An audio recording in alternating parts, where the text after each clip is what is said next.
Recording start.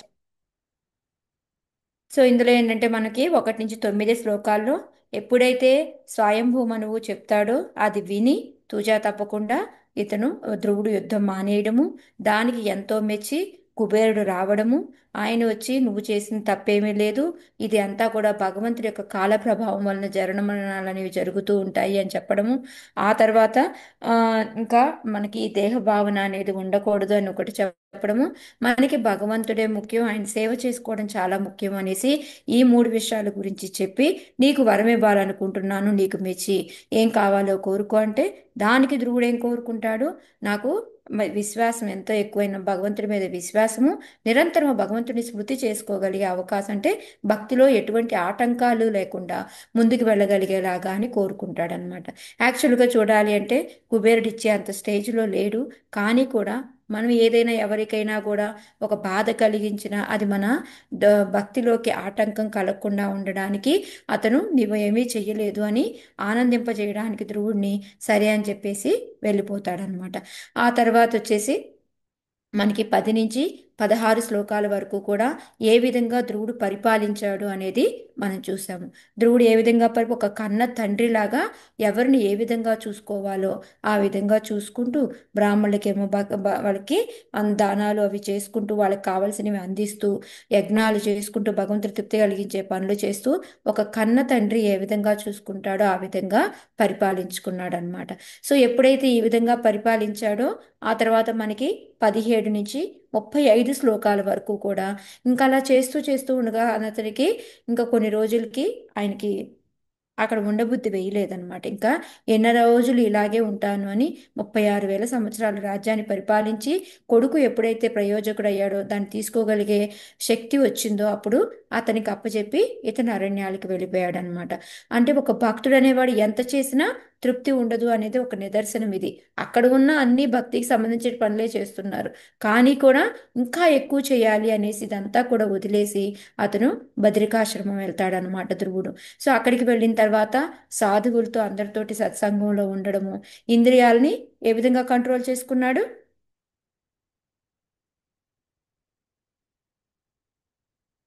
ఇంద్రియాలను ఏ విధంగా control చేశాడు?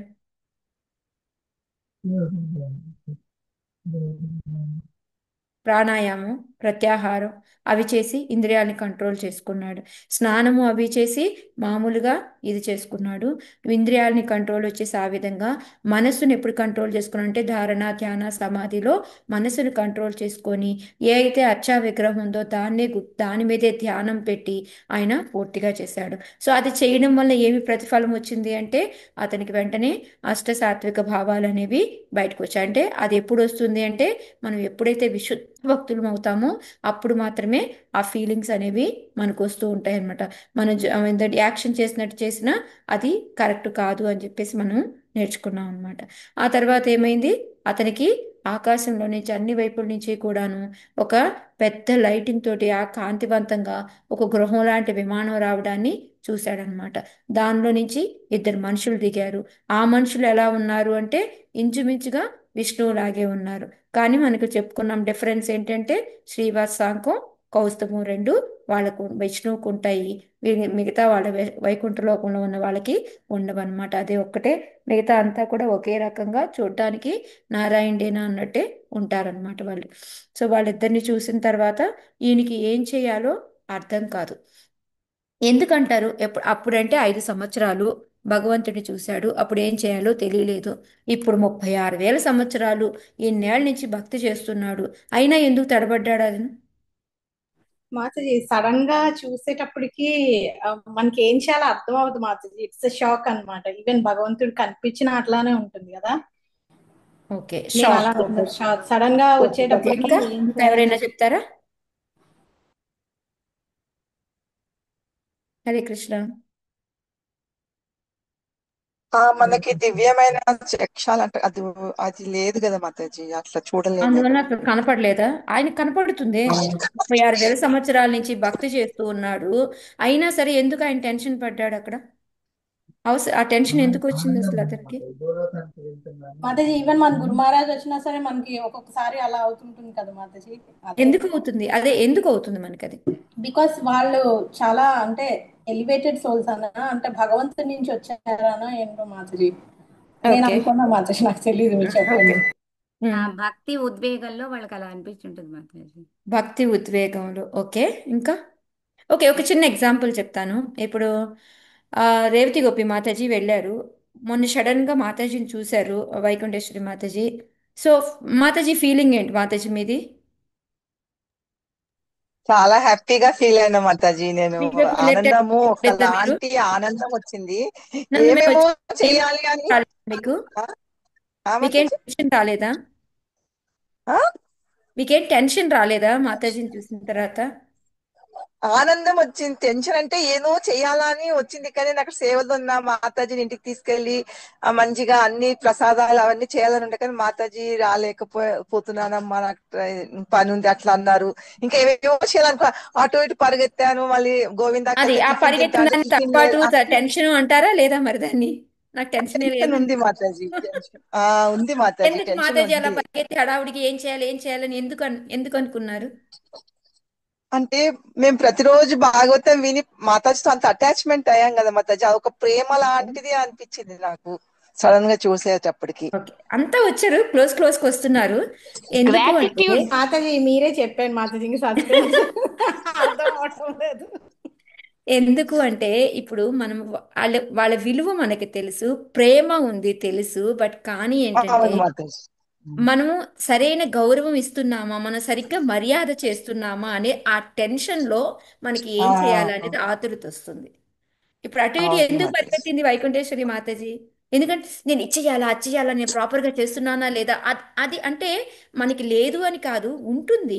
బట్ ఏమవుతుందంటే నేను ప్రాపర్గా చేస్తున్నానా లేదా. ఇప్పుడు నరేంద్ర మోడీ వచ్చి డైరెక్ట్, నరేంద్ర మోడీ కాదనుకోండి, ఇప్పుడు నిజంగానే మాతాజీ కమలముఖి మాతాజీ గురు మహారాజ్ నిజంగానే మన ఇంటి దగ్గరికి వచ్చారనుకోండి, ఒకటి ఆశ్చర్యం వదిలేయండి, ఆనందం వస్తుంది. కానీ ఇప్పుడు నేను అన్ని సబబుగా చేస్తానా లేదా, ఆ టెన్షన్ ఎక్కువ అవుతుంది, మనకి ఆదుర్త వచ్చేస్తుంది. అప్పటి వరకు మనం చాలా స్థిమితంగా ఉంటాము, మనకు అన్నీ తెలుసు, గురు మహారాజ్ వస్తే ఎట్లా చేయాలి ఏం చేయాలి అన్నీ తెలుసు, ఎవ్రీథింగ్ రెడీగానే పెడతాము. కానీ ఎందుకు వస్తుంది మనకు ఆ టైంలో? ప్రాపర్గా చేస్తానా లేదా, నేను వీళ్ళకి తగినంత గౌరవం ఇవ్వగలుగుతున్నానా లేదా అనే ఆ టెన్షన్ వస్తుందన్నమాట.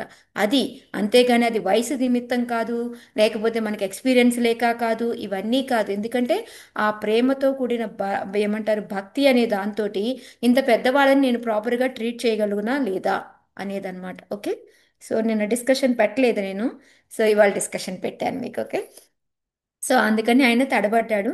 కానీ మనకి ఏది గుర్తొచ్చినా గుర్తు రాకపోయినా నమస్కారం పెట్టడం, ఒక చాంటింగ్ చేశాము అంటే చాలు వాళ్ళు ప్రసన్నులు అవుతారు అనే విషయం మనకి ప్రపాదులు వారు చెప్పారు. సో సేమే ధ్రువుడు కూడా చేసి మనందరికీ చూపించాడు. ఆ తర్వాత సందా సునందాలు వద్ద ధ్రువుడి దగ్గరికి వస్తారు. వచ్చి చక్కగా నువ్వు 5 సంవత్సరాల టైంలోనే చక్కగా తపస్సు చేసి భగవంతుడి యొక్క వరాన్ని పొందావు, నువ్వు ఎంతో గొప్పవాడివి, నీలాంటి వాళ్ళకు మాత్రమే వైకుంఠం వచ్చే ఛాన్స్ ఉంది, మిగతా వాళ్ళు అంటే భక్తులు లాంటి వాళ్ళు మాత్రమే ఇలాంటి ధ్రువలోకానికి రాగలుగుతారు, దేవతలు కానీ మిగతా వాళ్ళందరూ కూడా సూర్యుడు చంద్రుడు వీళ్ళందరికీ కూడాను ఎవరు కూడాను ఆ దాని చుట్టూ తిరుగుతూ ఉంటారు, అలా ఎప్పుడు వెళ్ళగలుగుతామా అన్నట్టు. అలాంటి వాళ్ళకి ఎవరికి కూడా ఆస్కారం లేదు, నువ్వు పొందావు అని చెప్పేసి చెప్తారనమాట. సో ఇంకా ఏం చెప్తారు అనేది మనం చూద్దాం ఇప్పుడు. ఓకే, ఓకే, క్లియరా? కన్ఫ్యూజ్ చేయలేదు కదా నేను మిమ్మల్ని? అనాస్థితం తే పితృభిర్న. అమ్మా షేర్ చేయమ్మా. షేర్ చేయకుండానే చదివేస్తున్నానా? సారీ, ఎదురుగ్గా పెట్టేసుకున్నాను, సో షేర్ చేశాను అనుకో. ఓకే, అనాస్థితం అనాస్థితం తే పితృభిః అన్యైరప్యంగకర్హచిత్ ఆతిష్ట జగతాం వంద్యం తద్విష్ణు పరమం పదం. చదవండి మాతాజీ, నేను చదివినోడు కాకుండా వేరే వాళ్ళు చదవండి. హరే కృష్ణ మాతాజీ, నేను చదవనా? చదవండి మాతాజీ. అనాస్థితం తే పితృభిః అన్యైరప్యంగకర్హి చేత్ ఆతిష్ట జగతాం వంద్యం తద్విష్టోః పరమం పదం. ఓ ధ్రువ మహారాజా, నీ పితృదేవతలు గాని నీకు ముందెవ్వరు గాని అట్టి దివ్యలోకమును పొంది ఉండలేదు. విష్ణు భగవానుడు స్వయముగా నివసించునట్టి ఆ విష్ణులోకము సర్వోత్కృష్టమైనది. విశ్వమందలి సమస్త లోకవాసులతో అది వందనీయమైనది. మాతో వచ్చి నీ వచట శాశ్వతముగా వసింపు. హరే కృష్ణ మాతాజీ. థ్యాంక్ యూ మాతాజీ. హరే కృష్ణ. సో ఇక్కడ మనకేం చెప్తున్నారు, నంద సునందలు వచ్చేసి ఇప్పుడు వరకు కూడా ఎవరూ దీన్ని పొందలేదు. భగవంతుడు ఎక్కడైతే ఉంటాడో ఆ లోకానికి, అంటే ఇప్పుడు ఈ ధ్రువలోకానికి ఎక్కడికైతే నేను తీసుకెళ్తున్నామో అలాంటి దివ్య లోకానికి ఏంటంటే నీ పితృదేవతలు కానీ ఇంకా ముందెవరు కానీ పొంది ఉండలేదు. ఎందుకు పొంది ఉండలేదు?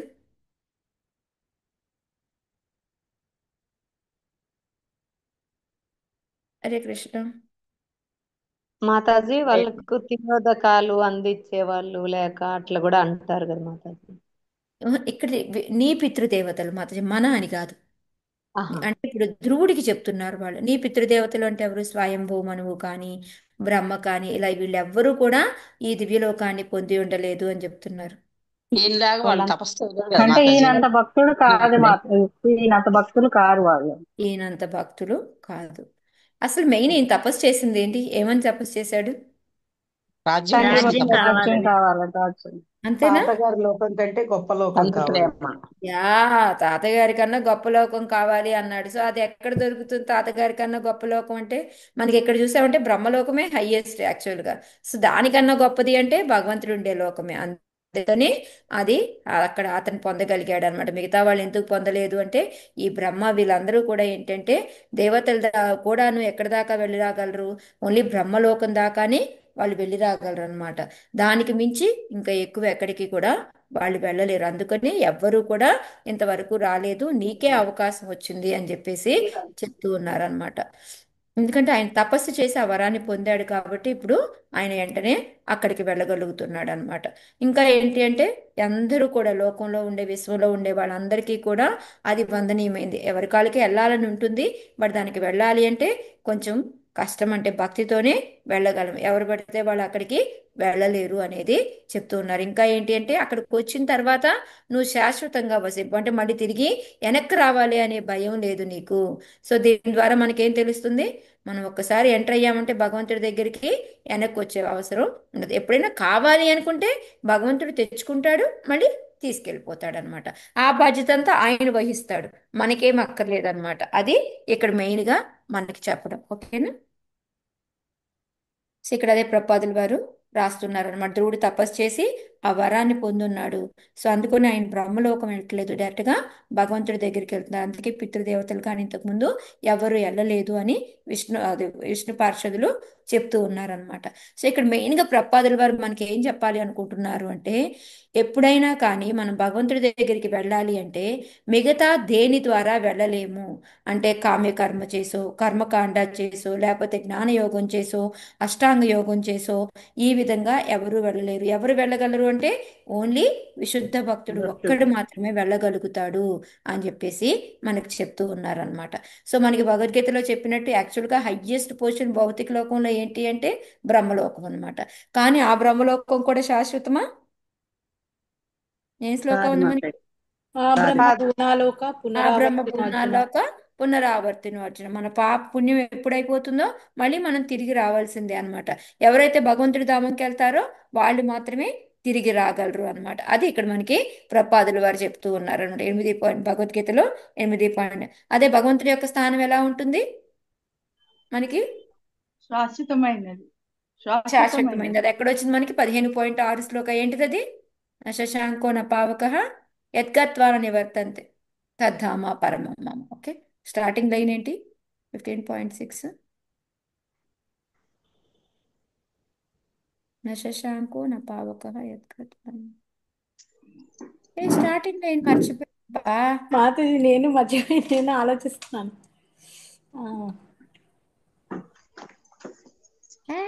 మాతజీ మీ ఎవరికైనా గుర్తుందా? నాకు కరెక్ట్ గుర్తు రావట్లేదు. నతద్భాసయతే యా, సూర్యో న తద్భాసయత్. థ్యాంక్ యూ మాతాజీ. సూర్యో. న తద్భాసయత్ సూర్యో న శశాంకో న పావకః యద్గత్వా న నివర్తంతే తద్ధామ పరమం మమ. థ్యాంక్ యూ శమంతకుమారి మాతాజీ. ఫస్ట్ లైన్ గుర్తురాట్లేదు, నిన్న కాక మొన్నే పిల్లలకి నేర్పాను చూడండి. Very bad Krishna. Okay, so అందుకనే ఇక్కడ ఏంటంటే ఏ శాస్త్రజ్ఞులు లాంటి వాళ్ళు వీళ్ళందరూ కూడాను అక్కడికి ఏంటంటే చంద్రలోకానికి వాటికి చేరగలము అని అనుకుంటారు. కానీ ఒకవేళ చేరగలిగిన బ్రహ్మలోకం దగ్గరికే వెళ్ళగలరు, అంతకు మించి వాళ్ళు వెళ్ళలేరు. అది ఊహాగానం మాత్రమే అని చెప్తారు. ఆ బ్రహ్మలోకం కూడా వెళ్ళగలరా అంటే అది కూడా చాలా కష్టం అని ప్రపాదులు వారు చెప్తున్నారు. ఎందుకు అంటే బ్రహ్మలోకం అనేది ఎంత దూరంలో ఉంది అంటే మనకి గణనం ఇచ్చారు చూడండి ఇక్కడ, ఎవరైనా కనుక చదవగలిగితే 48,000 కాంతి సంవత్సరాలు. మన మనస్సు ఎంత వేగంగా పరిగెడుతుందో అంత వేగంగా ప్రయాణిస్తే బ్రహ్మలోకానికి వెళ్ళగలం. సో మనం బతికుండేది అన్నాళ్ళో తెలియదు, ఇంకా ప్రయాణించడానికి ఎంత టైం ఎవరిస్తారు మనకి?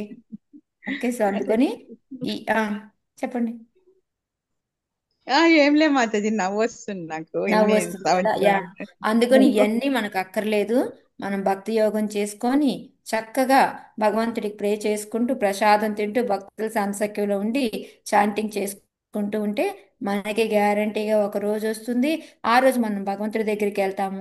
భగవంతుడి దగ్గరికి వెళ్ళేటప్పుడు మనకి ముందు శ్లోకా చెప్పినట్టు ఈ బ్రహ్మలోకం అన్ని చూసుకుంటానే మనం ఆనందంగా వెళ్ళొచ్చు.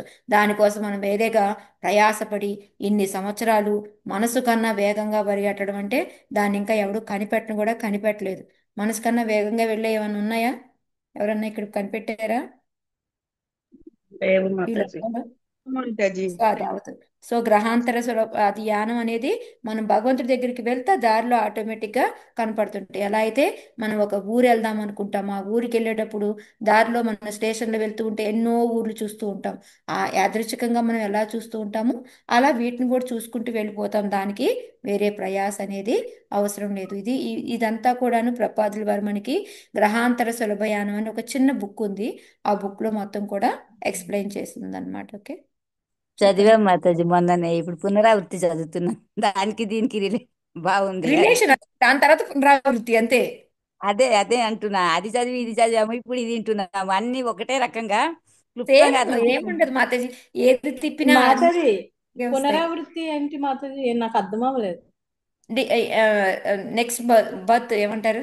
పునర్జన్మ ఉంది అని, పునర్ పునర్జన్మ ఉంది. మాతాజీ పునర్జన్మ, ఓకే ఓకే. ఇంగ్లీష్లో రీబర్త్ ఇంగ్లీష్లో మాతాజీ. రీబర్త్. అర్థమైంది. ఓకే, ఏతద్ విమాన ప్రవరం ఉత్తమ శ్లోక మౌలిన ఉపస్థాపితయాయుష్మన్ నధిరోఢుం త్వమర్హసి. చదివానా మాతాజీ? నిన్న మీరు చదివారా మాతాజీ? చదివారు కదా? లేదు మాతాజీ, మొన్న కూడా చదవలే, నిన్న కూడా చదవలే. అరే రే రే, చదవండి అయితే. నిన్న కృష్ణ మాతాజీ చదివినాక చదవమన్నారు కానీ కరెక్ట్ రాత్రి కరెక్ట్, ఒకటి సారీ మాతాజీ, మర్చిపోయింది. యా చదవండి. హరే కృష్ణ. ఏతద్విమాన ప్రవరముత్తమ శ్లోకమౌలిన ఉపస్థాపితమాయుష్మా మదీరోడు త్వమర్వసి. ఆయుష్మంతుడా, ఉత్తమ శ్లోకుడును సమస్త జీవులకు అధిపతి అయిన వాడును అగు దేవదేవుడు ఈ అద్వితీయమగు విమానమును పంపెను. దీనిని అధిరోహింప నీవు అర్హుడవై ఉన్నావు. హరే కృష్ణ మాతాజీ. హరే కృష్ణ. సో ఇక్కడ ఏం చెప్తున్నారు? ఆయుష్మంతుడా. ఎందుకు ఆయుష్మంతుడా అన్నారు? ఈజీ మాతాజీ, ఏంటి ఎంతసేపు ఆలోచించారు? మాతాజీ ఆయన భగవంతుడి దగ్గరికి వెళ్ళాడంటే నిత్యం ఉంటారు కదా మాతాజీ. Yeah, simple answer. నేనేదో ఊరికే మిమ్మల్ని కదిలించడానికి అడుగుతాను. బాబాయ్ మాతాజీ అడిగారంటే దీంట్లో కాదు మాతాజీ, చాలా ఉంది. యాక్చువల్ గా మీరు అడిగితే మాతాజీ అందరిలా కాదు, దాంట్లో ఏదో ఉంటది అనేసి మా అందరికి ఐడియా ఉన్నది మాతాజీ. లేదు లేదు, ఊరికే అడుగుతుంటాను నేను అప్పుడప్పుడు కూడా. ఓకే, అలా ఆలోచించకండి. అంటే ఆలోచించడం మంచిది, ఇంకా ఏమైనా ఉన్నాయా అని, తప్పు కాదు. బట్ ఏంటంటే ఒక్కొక్కసారి సింపుల్ కూడా, ఎందుకంటే ఊరికే మనకు గుర్తు రావడానికి ఇలా డిస్కస్ చేసుకుని ఎక్కువ గుర్తుంటాయి కాబట్టి అలా అడుగుతూ ఉంటాను. ఓకే, సో ఇక్కడ ఏంటంటే భగవంతుడు నిన్ను నీ కోసం విమానం పంపించారు అంటే ఎందుకు వచ్చింది ఏంటి అని ఉంటుంది కదా ధ్రువుడికి. సో అందుకని ధ్రువుడికి ఏం చెప్పారు వీళ్ళు? ఎవరు చెప్తున్నారు ఈ శ్లోకాస్ అన్ని? విష్ణు దూతలు మాతాజీ. విష్ణు నంద సునంద నంద విష్ణు సునంద దూతలు చెప్తున్నారనమాట. నంద సునంద. ఎస్ మాతాజీ. సో వాళ్ళు ఏంటంటే నువ్వు భగవంతుడే దీనికి సమస్త జీవులకి అధిపతి అయిన భగవంతుడే దీన్ని పంపించాడు. సో అందుకని నువ్వు ఈ అద్వితీయం అంటే ఈ విమానం నార్మల్గా వచ్చే వాళ్ళకి ధ్రువుడికి వచ్చే విమానం డిఫరెన్స్ మాత్రం అది కూడా అర్థం చేసుకోండి. ఓకే, ఎందుకు అంటే ఈయనకి సపరేట్గా దివ్యలోకం అని వచ్చింది. మనందరం దివ్యలోకం ధ్రువలోకం వెళ్తామా మనందరమే? వెళ్ళాం లేదు మాతాజీ, వెళ్ళాం. మనందరం గోలోక లేకపోతే వైకుంఠ అలా వెళ్తూ ఉంటాము. సో అందువల్ల ఏంటంటే ఇక్కడ ఈయనకి ఇంకా స్పెషల్ విమానం వచ్చిందనమాట. అందుకని అద్వితీయమగు అని చెప్పి చెప్తున్నారు అనమాట. హరే అలాంటి కృష్ణ మాతాజీ. గొప్పది. చెప్పండి మాతాజీ. గోలోకం కంటే ధ్రువలోకం మళ్ళీ ఇంకా పైన అంటారా? నాకు అర్థం అలా. లేదు లేదు మాతాజీ, ఇది ధ్రువలోకం ఏంటంటే మన ఆ, క్షీరోదక సాయి విష్ణు నివసించే ప్లేస్. Okay okay okay. ఎందుకంటే ఆయన వాళ్ళ తాత కన్నా ఉన్నత లోకం అడిగారు కాబట్టి ఆ బ్రహ్మలోకం కన్నా పైన ఉంటుంది. ఓకే. సో ఇప్పుడు ఇవన్నీ కూడా ఈ పోల్ స్టార్ అంటారు కదా మాత, మీరు విని ఉంటారు కదా, ధ్రువ నక్షత్రం, పోల్ స్టార్, ఇవన్నీ అవును. కూడా సేమ్ అన్నమాట. సో ఆ దాని చుట్టూతే ఇవన్నీ ఒక పెండలం ఉంటే దాని చుట్టూతో ఇవన్నీ ఎలా తిరుగుతూ ఉంటాయి, ఈ లోకాలన్నీ కూడా దాని చుట్టూ తిరుగుతూ ఉంటాయి అన్నమాట. ఓకే. ఓకే. సో ఇది పైన ఉంటుంది. ఇది ఒక మన ఏమంటారు, రంగులు రాట్నం ఉంటే ఒకదానికి పైన కడతారు చూసారా మాతాజీ, ఇవన్నీ చుట్టూతో ఇలా తిరుగుతూ ఉంటే ఆ పైన పట్టుకొని ఉంటే రాడ్ ఏంటి అంటే ఈ ధ్రువలోకం అన్నమాట. ఓకే.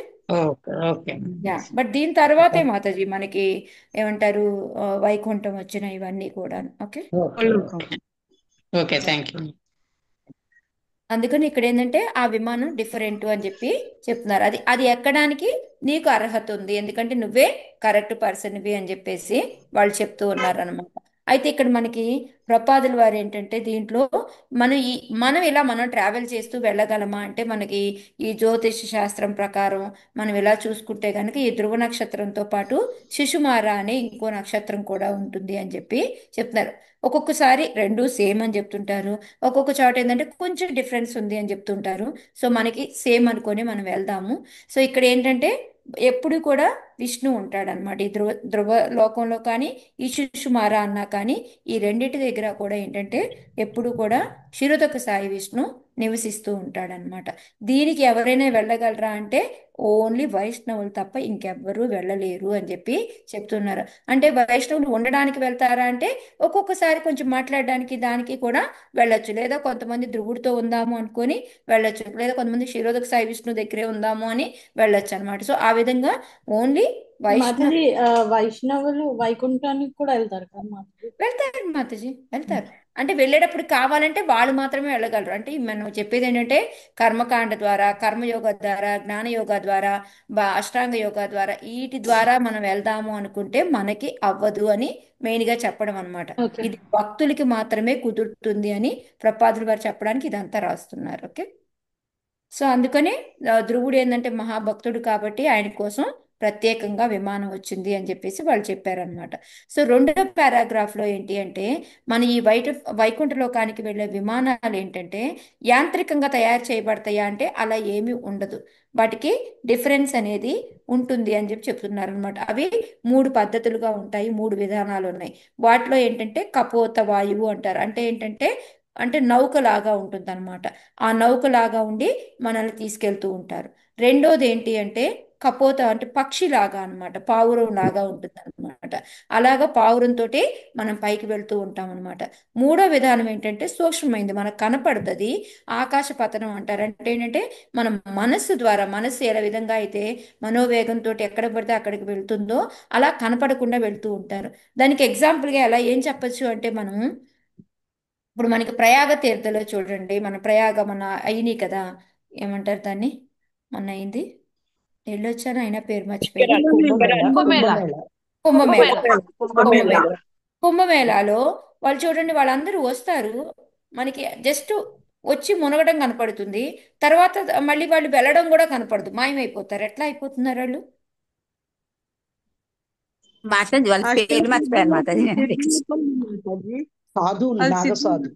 నాగ సాధువులు ఇంకా చాలా మంది ఉన్నారు, వాళ్ళ పేర్లు చాలా మంది ఉన్నారు. అవును చాలా మంది. వాళ్ళందరూ సో వీళ్ళు ఏంటి అంటే ఇక్కడ గంగలో మునిగారు అనుకోండి, మళ్ళీ వాళ్ళు అక్కడ అనుకుంటూ మునుగుతారు, వేరే చోట వాళ్ళు ప్రత్యక్షం అయిపోతూ ఉంటారు అనమాట. ఎక్కడ అనుకుంటారో వాళ్ళు ఆ ప్లేస్లోకి వెళ్ళిపోతుంటారు. అందుకే వాళ్ళు చూడండి ఇలా కనిపించారు అలా మాయమైపోయారు అనుకుంటాం మనం. సో దీని ఎగ్జాంపుల్ మనం అలా తీసుకోవచ్చు అనమాట. అంటే వాళ్ళకి జస్ట్ వాళ్ళు ఏం లేదు, ఒక నీళ్ల ద్వారానే వాళ్ళు ప్రయాణించి వెళ్ళిపోగలుగుతారు అనమాట. సో అది మనోవేగంతో ఆకాశ పతనం అంటే అదనమాట. ఆ విధంగా వాళ్ళు ఆకాశంలో ఎగురుకుంటూ మనసు ఉన్న వేగంతో వాళ్ళు ప్రయాణించగలుగుతారు అనమాట. సో ఈ విధంగా మనకి ఉన్నాయి. కానీ మాతాజీ ఇవన్నీ మనకి మాతాజీ భౌతిక మాతాజీ ఇది సిద్ధులతోనే పోతారు కదా మాతాజీ, ఇట్లా లగిమా సిద్ధి అగిమా సిద్ధితోనే చిన్నగా కావడం పెద్దగా కావడం ఆకాశంలో పోవడం అని. ఆకాశంలో చిన్నగా ఉండి ఎగురుకుంటూ వెళ్తారు మాతాజీ అవి. అంటే అనిమ గరిమ సిద్ధులు అంటే ఏంటంటే వచ్చిన చిన్నగా అవడం పెద్దగా పోగలుగుతారు. అవడం. చెప్పండి మాతాజీ.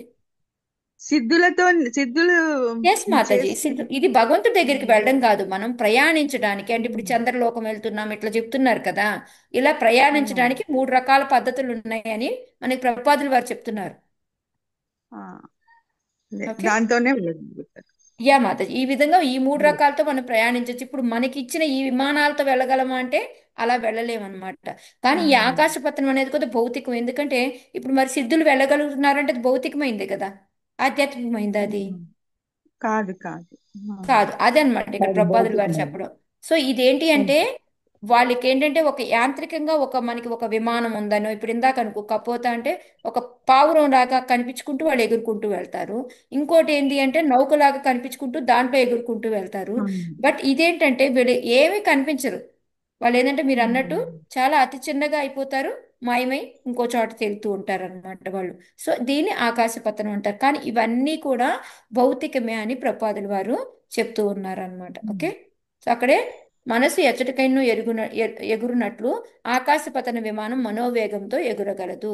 ఈ ఆకాశపతన విధానమునకు పరమైనదే వైకుంఠ విధానము. సో దీంతో కంపేర్ చేయొచ్చు వైకుంఠం అనేది. దీనికన్నా కూడా విరుద్ధం, అంటే చాలా ఎక్కువ పెద్దది అన్నమాట, అది చెప్తున్నారు. అక్కడ ఏంటంటే అంతా కూడా ఆధ్యాత్మికత, ఇక్కడ ఉన్నట్టు భౌతికం అనేది ఏమీ ఉండదు అనమాట. అది అందుకని అలాంటి డిఫరెంట్ అయిన విమానాన్ని దీనికోసం పంపించారు అని చెప్పేసి చెప్తూ ఉన్నారనమాట. అలాంటి విమానాలు మనం ఎక్కడ చూడగలమా అంటే మనం ఇక్కడ చూడలేము భౌతికంగా అనేసి ప్రభుపాదులు గారు చెప్తున్నారు అనమాట మనకి. ఓకే, లౌకికంగా మనం తెలుసుకొని దాన్ని అవలంబించాలి అంటే కష్టం అనమాట. అది మనకి భగవద్గీతలో కూడా భగవంతుడు చెప్తాడు కదా, భౌతికానికి ఆధ్యాత్మిక లోకానికి చాలా తేడా ఉంటుంది. ఇప్పటి వరకు వాళ్ళు చెప్పేశారనమాట. వాళ్ళు ఏమేం చెప్పారు నందా సునందాలు?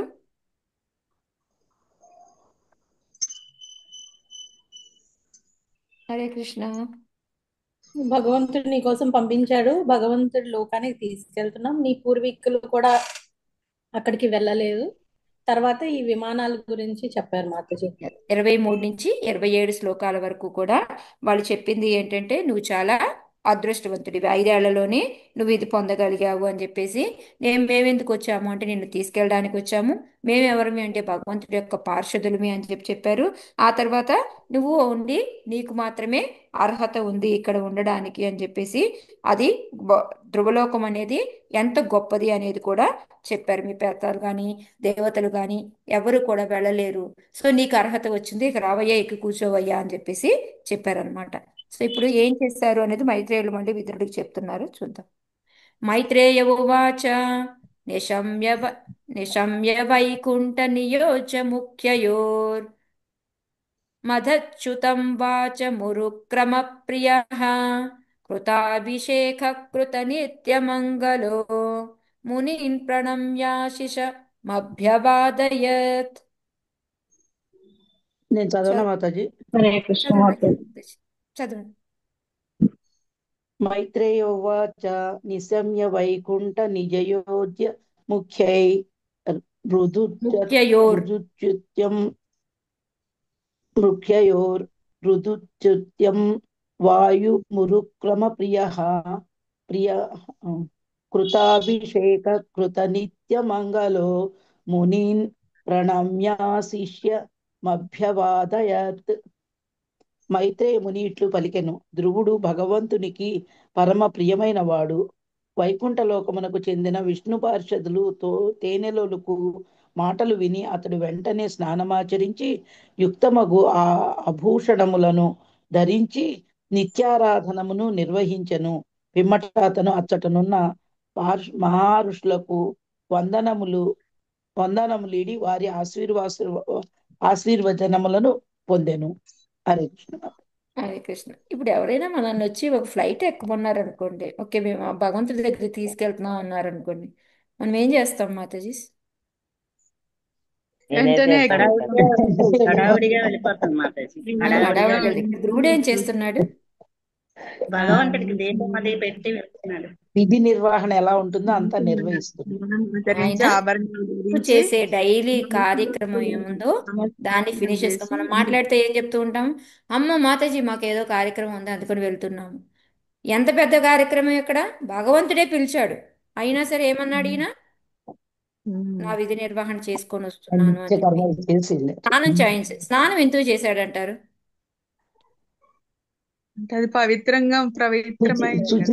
మనం శుచిత్వం శుచి కోసం. శుభ్రత, మనం గుడికి వెళ్తున్నాము అంటే మనం ఏం చేస్తాము? మనం ఎప్పుడు దాకా ఎందుకు మన స్నానం మన ఇంట్లో ఉన్న మన గుడి దగ్గరికి వెళ్ళాలి అంటేనే మనం ఇంతకుముందు వాష్రూమ్కి వెళ్ళి వచ్చామా, చేతులు కాళ్ళు కడుక్కొని వెళ్తాము. టాయిలెట్కి వెళ్ళి వచ్చామనుకోండి, మనం అప్పుడు స్నానం చేస్తాము. సో మనం అంటే అశుభ్రంగా మనం వెళ్ళాం కదా. సో ఇది ఓకే, ఇది బాగానే ఉంది వినటానికి. స్నానం చేశాడు అంటే ఓకే, భగవంతుడి దగ్గరికి వెళ్తున్నాడు, ఒక శుచిగా శుభ్రంగా వెళ్ళాలి అనుకున్నాడు, చేశాడు. ఆభూషణాలు ధరించి, ఆభూషణాలు అవసరమా? ఆయన రాజు కదా. ఆయన ఆల్రెడీ బద్రికాశ్రమం వచ్చి నాకు ఇంకా రాజేంది మాదేజీ. ఇవి అంటే బొట్టు ఈ మాతాజీ ఇవన్నీ భూషణాలు పెట్టుకుంటాం బంగారం కదా, కాదుగా తిలకధారణ మాతాజీ. అవిని అవేమో మాతాజీ. పూలదండలు తిలకధారణం చేసుకోవటం, పూలదండలు అవి ధరించటం అవి కదా Yes, మాతాజీ, భూషణాలు. అంటే correct. బంగారు భూషణాలు కాదు. యుక్తమగు, అది యుక్తమగు ఆభూషణములు అంటే మనకి ఆభూషణం ఏంటి అంటే మెడలో తులసిమాల, తిలకం, 12 ప్లేసుల్లో మనం ఏవైతే పెట్టుకుంటామో ఇవన్నీ మనకి ఆభరణాలతో సమానం అన్నమాట. మేబీ ఈయన ఒకవేళ రాజు అయ్యుండి ఏదైనా చిన్న చిన్న వేసుకుంటే వేసుకుని ఉండొచ్చు, బట్ మనకేంటి అంటే ఇవి ఆభూషణాలు అన్నమాట. అంతేకాకుండా నిత్యారాధనము, రోజు ఏం చేస్తాడో ఆ పనులన్నీ కూడా ఫినిష్ చేసుకున్నాడు. ఓకే, ఇది కూడా బానే ఉంది. ఓకే, అక్కడ ఉన్న మహర్షులకి ఎందుకు దండాలు పెట్టాడంటారు? వాళ్ళ ఆశీర్వాదం ఆయనకు అవసరమా ఇప్పుడు వీళ్ళ ఆశీర్వాదాలు? పెద్దల ఆశీర్వాదం తీసుకోవటం ఏ పనికైనా గురువులతో ముందు సమానం మంచిది. కదా మాతాజీ, గురువులతో అంత గొప్పవాళ్ళు పెద్దల ఆశీర్వాదం తీసుకోకుండా ఏ పని చేయరు. అయిపోయింది కదా, ఇంకా పనే ఉంది మాతాజీ, ఆయనకి పనే లేదు ఇంకా. అయినా కానీ పెద్దల ఆశీర్వాదం లేకుండా ఎలా వెళ్తారు? ఓకే, మాతాజీ వాళ్ళందరూ సత్సంగత్వంలోనే కదా ఆయన భక్తి చేయగలిగింది, పెట్టగలిగింది. అయితే ఓకే, ఇంకా దేవుని దగ్గర నుంచి వచ్చినారు కదా మాతాజీ. హరే కృష్ణ. ఎవరు మాతాజీ? సాధువులు దేవుడి దగ్గర నుంచి వచ్చారు? వాళ్ళు మాతాజీ ఐ డోంట్ నో, అది తప్పవచ్చు. అంటే ఆయనకి అహంకారం లేదు మాతాజీ, నేను భగవంతుడి దగ్గరికి వెళ్తున్నాను అనే, అదే మనం అయితే ఆ ఫీలింగ్ తో ఉంటాం గానీ అంటే నేను అలా గర్వం అనుకుంటున్నాను లేకుండా మాతాజీ, I don't know. ఉండటం. ఓకే, గర్వం గర్వం లేని లేదు. వాళ్ళు యా, గర్వం లేదు. Okay, very good. ఇంకా వాళ్ళు భగవంతుని అనుభూతి పొందుతారు కదా మాతాజీ. ఓకే మాతాజీ, ఒక మహర్షులు ఎగ్జాంపుల్ చెప్పుకుందాము ఇప్పుడు. ఓకే, ఇక్కడ ఎవరైనా ఒక ఇట్లా అని పెద్దవాళ్ళు ప్రభువులు మహారాజులు వస్తూ ఉంటారు కదా. సో మనందరమే ఉన్నాం అక్కడ. ఓకే, మహారాజు వచ్చారు, ఎవరన్నా ఒక గొప్ప గురువు ఎవరైనా వచ్చారు, వచ్చి ఆయన దగ్గర ఒకే ఒక గార్లాండ్ ఉంది, ఆ దండం తీసి మనలో ఎవరో ఒకరికి ఇచ్చారనుకోండి. సో మిగతా వాళ్ళు ఎలా ఫీల్ అవుతారు? బాధపడతారు మాతాజీ. హ్యాపీగానే ఎందుకంటే ఫీల్ అవుతారు మాతాజీ. నాకు ఇవ్వలేదే అని కూడా ఫీల్ అవుతారు మాతాజీ. నేను తగిన కూడా తీసుకోవాలి అని. తగిన వాళ్ళకి అందింది అనుకుంటాం మాతాజీ. తగిన వాళ్ళకి చాలా గ్రేట్ మాతాజీ, లక్ష్మీ మాతాజీ మీరు. నేనైతే అనుకోను మహారాజ్ నాకెందుకు లేదు, నేనేం తప్పు చేశాను, అదే నేను అదే కూడా ఇదే పని అనుకుంటున్నాను చేస్తున్నాను మాతాజీ. కదా. మాతాజీ వాళ్ళు వేసుకునేది మనం కూడా దానికి నమస్కారం చేసి ఆ స్మెల్ చూస్తాం కదా మాతాజీ, ఆ పూల దండలు. ఆ టైంలో ఇమ్మీడియట్ గా విచ్చిని వెంటనే మనకి ఫీలింగ్ ఎలా అంటే, అందరూ ఉంటారని నేను చెప్పట్లే, ఇప్పుడు నాకు వచ్చిన భావం, ఇప్పుడు మాతాజీ ఉన్నారు, చాలా హ్యాపీ ఫీల్ అయ్యాను అంటున్నారు, బట్ నేను ఆ టైంలో నేను హ్యాపీ ఫీల్ అవ్వకపోవచ్చు. ఇంకో మాతాజీకి నేనేం తప్పు చేశాను, ఎందుకు ఆవిడకే ఇచ్చారు అని రావచ్చు. సో ఈ విధంగా రకరకాల భావనలు ఉంటాయి. వాళ్ళ ఇప్పుడు వాళ్ళ ఓకే, మనస్థితిని అక్కడ బట్టి దాకా వస్తుంది. పెద్దవాళ్ళని వదిలేయండి, మనం ఎక్కడ దాకా గురు మహారాజులు వీళ్ళందరినీ వదిలేయండి. మన రేవతి గోపి మాతాజీ ఉన్నారు, మాతాజీ దగ్గరికి ఓ ప్రసాదం వచ్చింది, వెంటనే మాతాజీ వచ్చి నా చేతిలో పెట్టారు. ఓకే, సో వెంటనే ఏమనిపిస్తుంది? మీకు అది మీకు అర్హత ప్రాప్తం ఉంటుంది. ఉందనిపిస్తుంది మాతాజీ.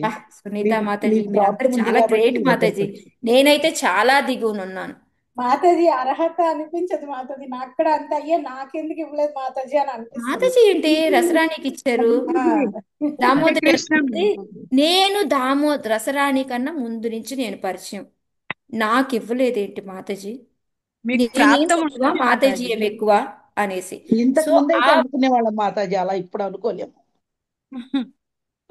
అంటే మీరు మాతాజీ అందరికి పంచుతారని ఉద్దేశంతో అట్లా మాతాజీ మాతాజీ మనకి అంటున్నారు. ఆ టైం అంటే నాకు తెలీదు, మేబీ అది చాలా గుడ్ మాతాజీ, మీకు రాలేదు అంటే ఇప్పుడు నాకు వస్తుంది అంటే నాకు నిజంగానే ఉంది ఆ భావం, నేను చెప్తున్నాను స్వయంగా.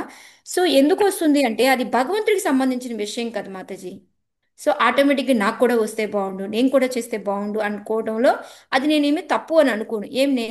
నేను బాగానే ఉన్నాను కదా మాతాజీ. సో మాతాజీ మా ప్రభు అటువంటి కూడా అలానే ఫీల్ అనుకుంటారు మాతాజీ, సేమ్ మీలాగే. ఇది మహాప్రసాదం కానీ దేవుడిది ఏంటన్నా నేనైతే అలాగే నాకు అవును, ఎప్పుడు వస్తుందో ఆ అదృష్టం అనుకుంటాను మాతాజీ.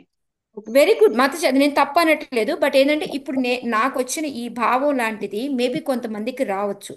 సో ఆ అవును. ఫీలింగ్ కలగకుండా ఉండడానికి ఈయన ఏం చేశాడు అంటే, ఒకటి అహంకారం లేదు, మీరు అందరూ చెప్పినట్టు పెద్దవాళ్ళ ఆశీర్వాదం తీసుకోవాలి, మీరు చెప్పినట్టు కరెక్టే. దాంతో పాటు ఏంటంటే ఇప్పుడు వీళ్ళు ఎప్పటి నుంచో తపస్సు చేస్తున్నారు. ఇప్పుడు ఇందాక నేను అన్నాను, దామోదరి ఎప్పటి నుంచో రేవతి గోపి మాతాజీ పరిచయం, మేబీ నేను చాలా జూనియర్ దాంట్లో. అయినప్పటికీ కూడా ఇప్పుడు నాకు మాతాజీ స్పెషల్గా తెచ్చిచ్చారనుకోండి, దామోదరికి అనిపిస్తుందా లేదా? ఎందుకు మాతాజీకి నేను కదా ముందు పరిచయము, మాతాజీ ఏంటి అలా ఎలా రసరానికి ఇచ్చింది నాకు ఇవ్వలేదు అనే ఫీలింగ్ కొంచెమన్నా వస్తుంది. ఓకే, రాకపోతే వెల్ అండ్ గుడ్, దామోదరి కూడా చాలా హైఫైలో ఉంటే అనుకోదు, అంటే మంచి క్వాలిటీస్లో ఉంటే అనుకోకపోవచ్చు. సో అప్పుడు ఏంటి అంటే అలాంటి ఫీలింగ్ని పోగొట్టాలి అంటే అప్పుడు నేనేం చేయాలి? ఎంబడే తనకు కొంచెం ఇవ్వాలి మాతాజీ. ఎగ్జాక్ట్లీ. ఏం చేయాలి? ఆ వైష్ణవ లక్షణాల క్వాలిటీ మనం చూపించాలి. ఓకే, నాకు దొరికిందా, ఓ నేను చాలా గ్రేటు, నాకు దొరికింది, ఏ దామోదరి నాకు మాతాజీ ఇది ఇచ్చారు తెలుసా అని అలా కాదు. మనకి మాతాజీ ప్రసాదం ఇచ్చారు, అందరికీ పంచాలి దాన్ని. ఓకే, సో మనందరికీ ఇస్తున్నాము అనేసి ఇప్పుడు గార్లాండ్ దొరికింది అనుకోండి, దాన్ని అందరికీ తీసుకెళ్ళడం, అందరూ దాన్ని టచ్ చేయండి, దాని యొక్క ఆ ఏమంటారు ఆనందాన్ని మీరందరూ కూడా పొందండి అనేసి మనం ఎక్కడైతే ఆ హ్యూమిలిటీ ఏమంటారు మన నమ్రతని మనం చూపిస్తామో ఆటోమేటిక్గా రెండో వాళ్ళకి ఆ టైంలో ఉన్న కొంచెం ఫీలింగ్ కూడా పోతుందా లేదా? ఏదో ఒక విధంగా నా దగ్గరికి ప్రసాదం వచ్చిందా లేదా అనిపిస్తుంది కదా నాకు. నాకైతే అనిపిస్తుంది. అనిపిస్తుంది. ఓకే, వెంటనే అది వచ్చింది అనుకో, మాతాజీ ఇస్తే ఏమి, నాకు దామోదరి ఇస్తే ఏమి, నాకు రసరాణి ఇస్తే ఏమి, నా దగ్గరకు వచ్చింది ప్రసాదం, హ్యాపీ. ఓకే, సో అలాగేంటంటే మన యొక్క నమ్రత, మన యొక్క ఏమంటారు ఆ, మనం చేసే పనులను బట్టి వాళ్ళలో ఆ భావం రాకుండా మనం చూడొచ్చు. సో అది ఇక్కడ మెయిన్ జరిగిందనమాట. సో నాకు వచ్చింది నేను గొప్ప అనేసి వెంటనే ఆయన టాటా బాయ్ బాయ్ చెప్పి వెళ్ళలేదు. చక్కగా ఆయన చేయాల్సిన కార్యక్రమాలన్నీ చేసుకున్నాడు.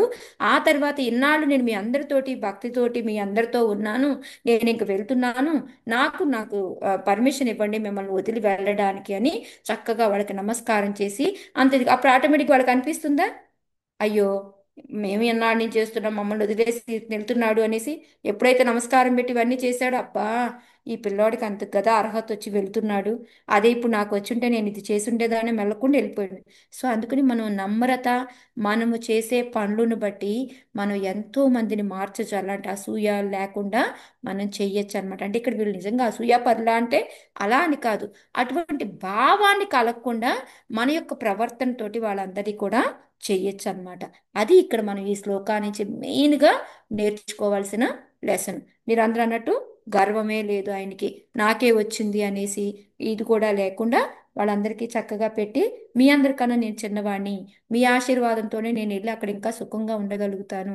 నిజంగానే వీళ్ళు ఆశీర్వాదం ఇస్తేనే అతను సుఖంగా ఉండగలడు అక్కడికి వెళ్ళి, వీళ్ళ ఆశీర్వాదం లేకపోతే లేకపోతే సుఖంగా ఉంటుంది. ఆటోమేటిక్గా భగవంతుడి లేదు దగ్గరికి మాతాజీ. వెళ్ళిన సుఖంగా ఉంటాము. సో ఇది ఎందుకు అంటే దీని వలన జరిగిందనమాట. సో అది ఇక్కడ మనం మెయిన్గా నేర్చుకోవాల్సిన లక్షణము. సో ఇక్కడ ఏంటంటే ప్రపాదుల వారు మనకేం చెప్తున్నారు అంటే, మనం ధ్రువుడి నుంచి మనం నేర్చుకోవాలి. భక్తి యోగంలో మనం ఎంత నిష్ణాతులమైనప్పటికీ కూడా మనం ఎప్పుడూ కూడా అప్రమత్తంగానే ఉండాలి. మనం ఇంకొకరికి బాధ కలిగిస్తామా, మనం ఆనందంలో ఏదైనా తప్పులు చేస్తామా అనేది మనం చాలా జాగ్రత్తగా ఉండాలి అనేది ఒక లెసను. రెండోది వచ్చి ప్రపాదుల వారు ఏం చెప్తున్నారు, ఆయన చేయాల్సిన మనం ఇందాక అనుకున్నట్టే ఆభరణాలు అంటే మనం తిలక ధారణ అనేది, స్నానం చేయడం, ఉదయాన్నే తిలక ధారణ చేసుకోవడము, ఇవన్నీ కూడాను మనకి చేయాల్సిందే. ఈ కలియుగంలో మనం స్వర్ణాభరణాలు ఏమైనా వేసుకుందామా అంటే అవన్నీ అయ్యాయి కాదు. బట్ స్వర్ణం లాంటి మనకి ఈ తిలకాన్ని ధరించాలి అని ప్రపాదులు వారు చెప్తున్నారనమాట. సో ఇదంతా కూడా మనకి దేహ ఆ, ఏమంటారు పవిత్రం చేసుకోవడానికి మనం ఇది చేస్తాము. అది కాకుండా ఇంకా వీళ్ళకి ఎందుకు ఆశీర్వాదం తీసుకున్నాడు అంటే ఆయనకి గర్వం లేదు అని చూపిస్తూ ఆయన చక్కగా వాళ్ళ ఆశీర్వాదం తీసుకున్నాడు. బట్ ఆచార్యులు కొంతమంది ఇప్పుడు మనం అనుకున్న దాన్ని కూడా చెప్తూ ఉంటారనమాట. సో ఇక ఆయన రెడీ అయిపోయాడు, విమానం ఎక్కబోతున్నాడు. ఎక్కబోతూ ఏం చేశాడు అనేది చూద్దాం. పరిత్యాభ్యర్చ్య దిష్ట్యాగ్రం పార్షదావభివంద్య చ ఈయేష తదధిష్టాతుం బిభ్రద్రూపం హిరణ్మయం. చదవండి మాతాజీ ఎవరన్నా. హరే కృష్ణ మాతాజీ. చదవండి మాతాజీ. రవిశేషి మాత చదవండి. పరిత్యాభ్యర్చ్య దిష్ట్యాగ్రం పార్షదావాభివంద్య చ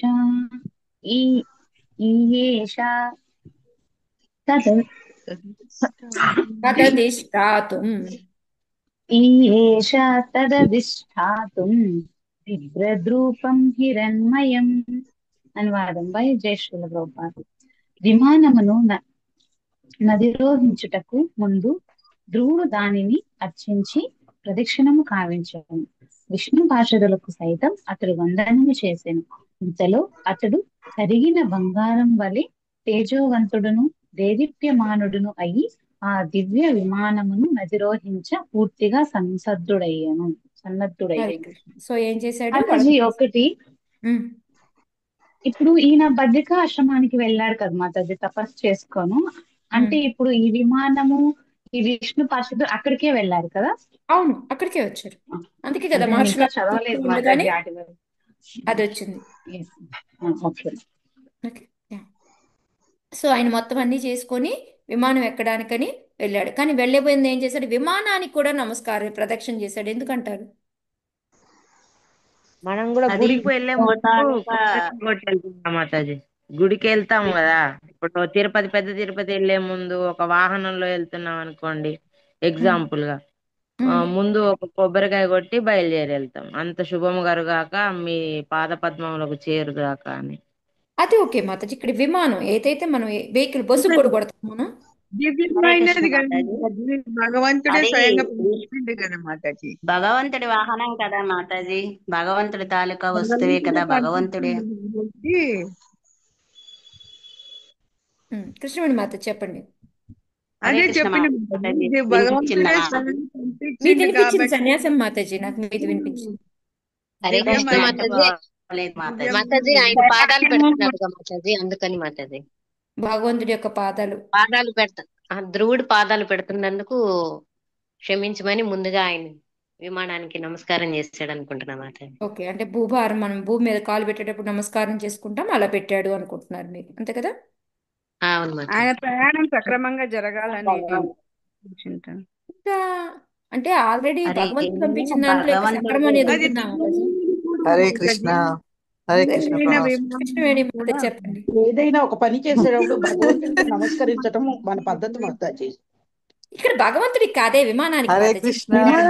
విమానం కూడా అంతే కదా మాతాజీ, ఒక సాధనం. దివ్యమైన ఒక విమానం గుర్రం ఎక్కుతున్నా, కాబట్టి రైలు ఎక్కుతున్నా, మరి ఏదైనా గానీ మనము ఇంట్లో నుంచి బయలుదేరేటప్పుడు మీరు ఇప్పుడు బస్సు ఎక్కుతుంటే బస్సు ప్రదక్షిణ చేస్తారా? మాతాజీ ప్రదక్షిణ హరే చేయం కృష్ణ. కానీ ప్రణామం స్వామి. ప్రయాణం ఇక్కడ చక్కగా జరగాలని నమస్కారం అయితే పెట్టుకుంటాం మాతాజీ.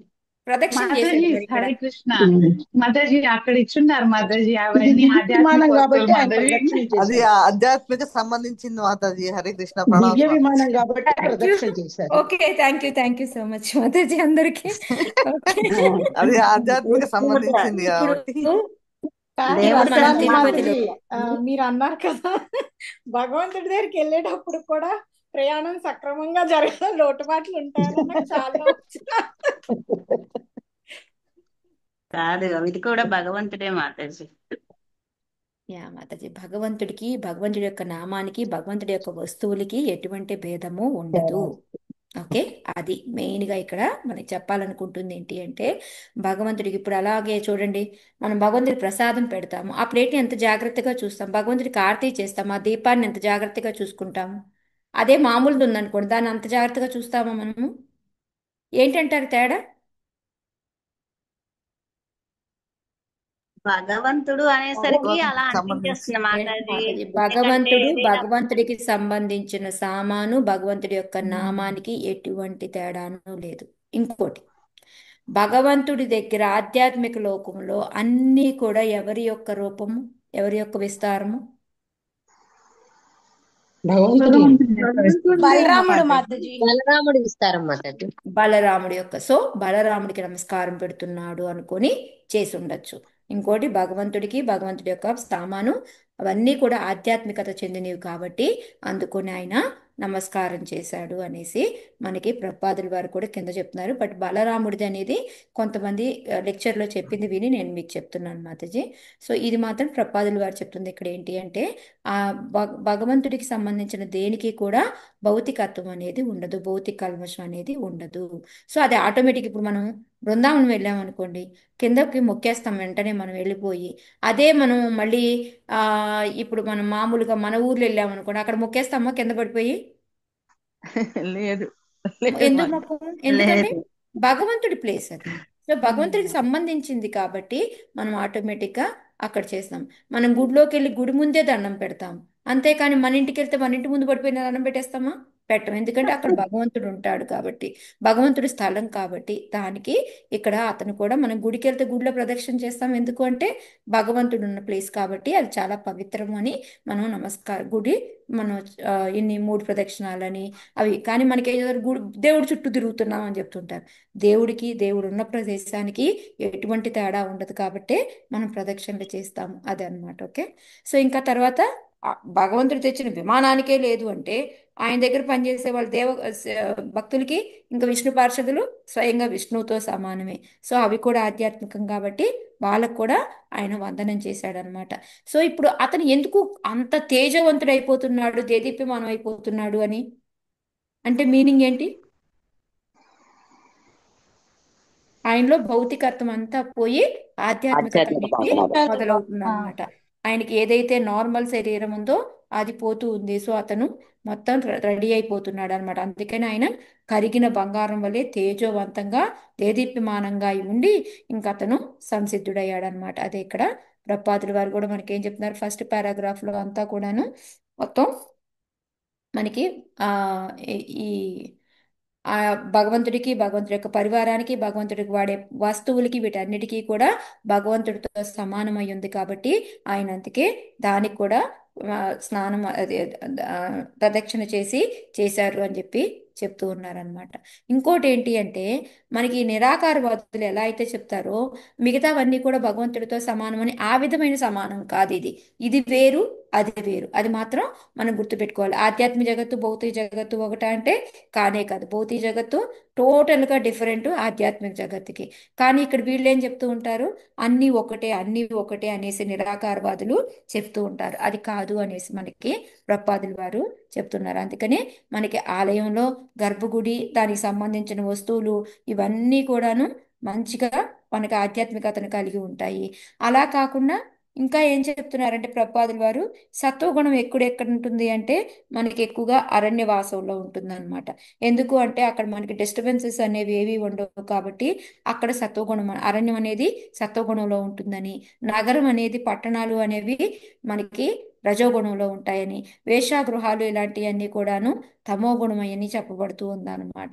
అందుకనే ఆలయం అనేది ఈ మూడిట్లో దేనికి రాదు, సత్వ రజో సమో గుణానికి దేనికి రాదు, శుద్ధ సత్వాకే వస్తుందన్నమాట. అందుకే ఆయన ఆ విధంగా అయ్యి అందరికీ పూజ చేసి మాతాజీ సత్వగుణం ఏం చెప్పారు, ఒకసారి రిపీట్ చేయరా? అది ఫారెస్ట్ మాతాజీ, అడవి, ఫారెస్ట్. జంగల్ అని చెప్పచ్చు. ఓకే, ఎందుకు ఎక్కువగా ఉంటుంది, ఎందుకంటే అక్కడ అయిపోయిందమ్మా నా టైం. పుత్రో దదార్చంతకమాగతం మృత్యోర్మూర్ధ్ని పదం తత్వా ఆరురోహాద్భుతం గృహం.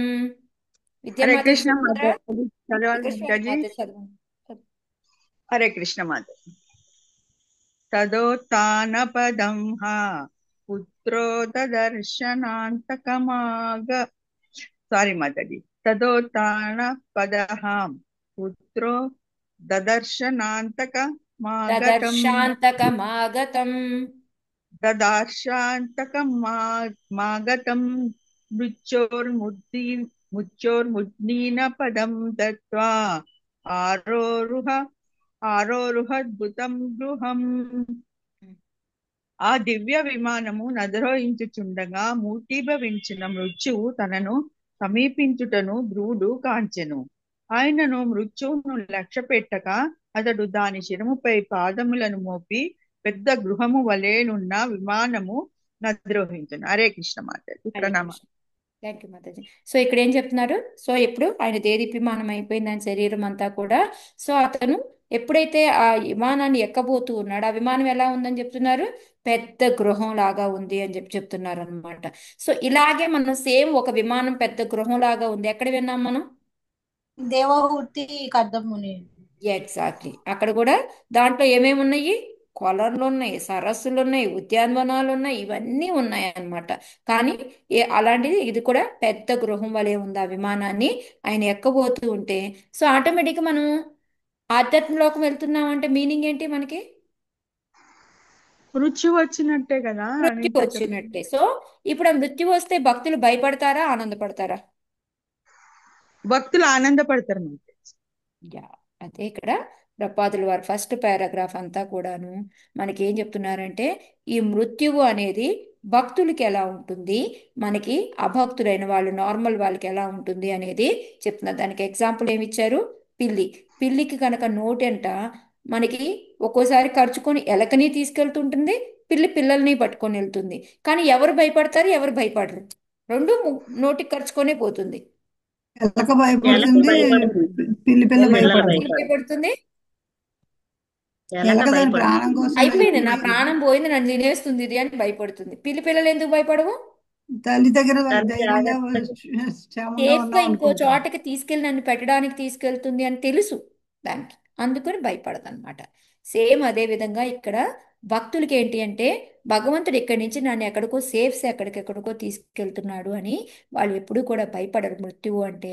కానీ ఈ ఎలక ఎలా అయితే భయపడుతూ ఉంటుందో నార్మల్ వాళ్ళు ఎప్పుడు భయం వేస్తూ ఉంటుంది, ఎప్పుడు మృత్యు వస్తుందో అని భయంగా ఉంటూ ఉంటారు. అది మనకి ఈ ఫస్ట్ పారాగ్రాఫ్లో ప్రపాదులు వారు ఎక్స్ప్లెయిన్ చేశారు. అందుకే ఆయన సునాయాసంగా ఏం చేశాడు? కాలు పెట్టేసి విమానం ఎక్కబోతుంది అంటే నువ్వు వస్తే నాకేంటి, నాకేం పర్వాలేదు అని దాన్ని దాటుకొని ముందుకెళ్ళిపోయాడు అనమాట. అది ఇక్కడ మనకి ఫస్ట్ పారాగ్రాఫ్లో ప్రపాదులు వారు ఎక్స్ప్లెయిన్ చేస్తుంది.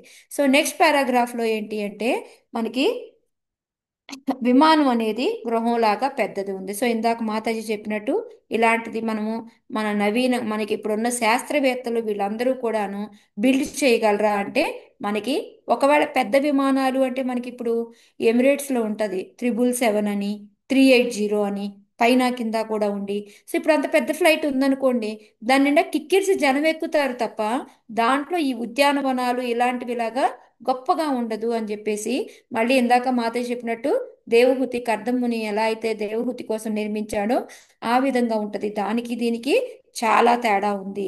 ఇప్పుడు ఈ ఆధ్యాత్మికంగా వచ్చిన విమానానికి మన వాళ్ళు తయారు చేసే విమానానికి తేడా ఉంది. ఆ తేడా ఏంటి అనేది మనకి థర్డ్ పారాగ్రాఫ్లో ప్రపాదులు వారు చెప్తున్నారు అనమాట. ఏంటి అంటే దీంట్లో మనకి ఉద్యానవనాలు లాంటివి, స్విమ్మింగ్ పూల్ లాంటివన్నీ కూడా ఏమీ స్విమ్మింగ్ పూల్ మేబీ పెట్టుండొచ్చు, స్నానానికి బాత్రూమ్లు కూడా పెడుతున్నారు ఈ మధ్య. సో అవి కాదు, ఉంటాయి మాతాజీ, కాకపోతే ఇలా ఏం ఉండవు మాతాజీ. అది పిల్లలు నేను చెప్పేది ఆడుకునేది స్విమ్మింగ్ పూల్ యా అంతే. మనకి ఏంటంటే ఒక స్పెషల్ గా ఒక వనం అనేది ఇలాంటివన్నీ కూడా అక్కడ ఉండవు అని చెప్పి చెప్తున్నారు. ఇంకోటి ఇంధనం కావాలి ఇక్కడ వాటికైతే, అక్కడ వాటికి ఇంధనం అవసరమా?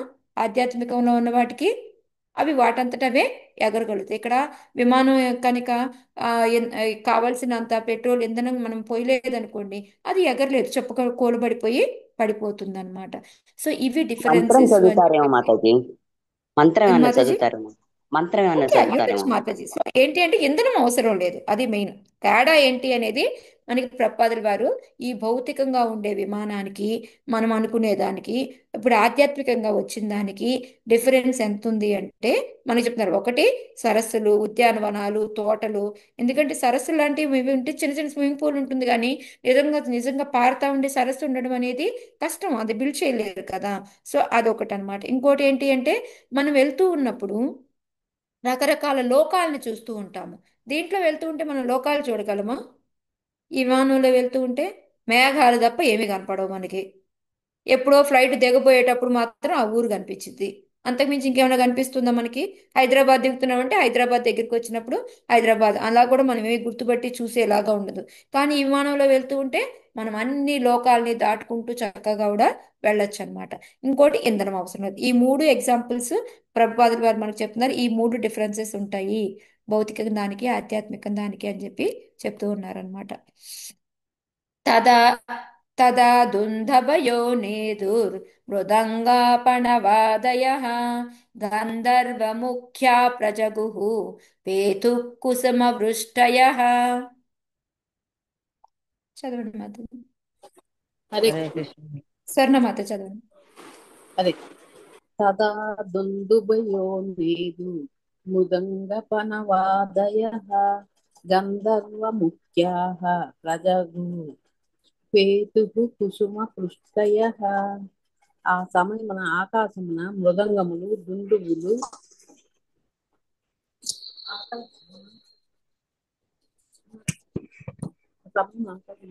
ఓ sorry sorry sorry sorry sorry yeah yeah. గంధర్వులు దానము చేయటం ఆరంభించగా దేవతలు ధ్రువునిపై పుష్పవృష్టి కురిపించిరి. హరే కృష్ణ. హరే కృష్ణ. సో ఎప్పుడైతే ఈయన ఆ విమానం ఎక్కబోతూ ఉన్నాడో పైనుంచి అందరూ కూడాను ఆకాశంలో నుంచి మృదంగాలు, దుందుబులు మ్రోగించడము, గంధర్వులు గానం చేయడము, దేవతలు పుష్పవృష్టి అనేది చేయడం మొదలు పెట్టారు. ఎందుకు ఇలాంటి మనం చాలా చోట్ల చూసాం. ఎక్కడెక్కడ చూసాం? సేమ్ భీష్ముడు వెళ్తూ ఉన్నా కూడా ఇదే జరిగింది. సో ఏదైనా ఒక మంచి భక్తుడికి ఏదైనా జరుగుతుంది అంటే దేవతలు చేసే పని ఏంటి?